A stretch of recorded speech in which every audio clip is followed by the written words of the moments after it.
আসসালামু আলাইকুম প্রিয় শিক্ষার্থী। আজকের এই পর্বে আমরা ত্রয়োদশ অধ্যায়ের পাঠ্য বই অনুশীলনী বহুনির্বাচনী প্রশ্নোত্তর নিয়ে আলোচনা করব। তো দেখো আমাদের বহুনির্বাচনী প্রশ্নোত্তর আছে মূলত হচ্ছে এখানে ৫টা। তো আমরা প্রথমটা দেখি কি বলতেছে। দেখো যে ১ নম্বর বলতেছে যে স্বামী স্ত্রী সংখ্যার ভিত্তিতে পরিবার মানে ধরন কয়টি? তো আমরা জানি যে স্বামী স্ত্রীর সংখ্যার ভিত্তিতে পরিবারের ধরন মূলত ৩টি। কি? একপত্নী, বহুপত্নী এবং কি বহুপতি।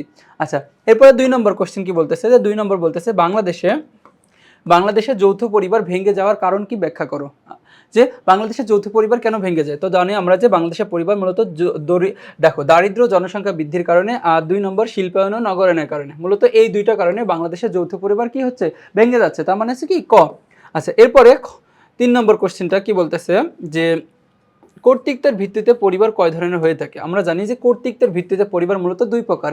একটা হচ্ছে কি পিতৃপ্রধান আর একটা হচ্ছে কি মাতৃপ্রধান। তো দেখো এর নিচে হচ্ছে এই ডায়াগ্রামে হচ্ছে কোনটা হবে? ২ নম্বর।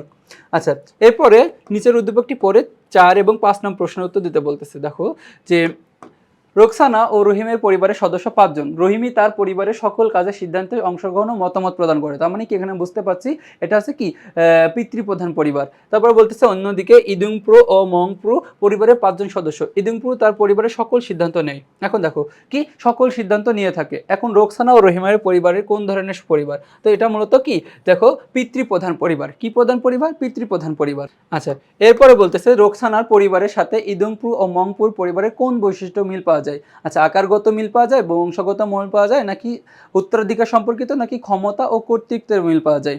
আচ্ছা, তো দেখো যে রোকসানার পরিবারের সাথে ইদুংপ্রো ও মংপুর পরিবারে কোন ধরনের বৈশিষ্ট্যগত মিল পাওয়া যায়? তো এখানে বৈশিষ্ট্যগত মিল পাওয়া যায় মূলত বংশমর্যাদাগত মিল পাওয়া যায়। কি গত? বংশমর্যাদাগত। তো দেখো এরই মাধ্যমে আমরা কি যে আমাদের পাঠ্য বই অনুশীলনী হচ্ছে কি বহুনির্বাচনী প্রশ্ন উত্তর অংশটি শেষ করলাম। তো পরবর্তী তোমার সাথে আবার দেখা হবে। আসসালামু আলাইকুম।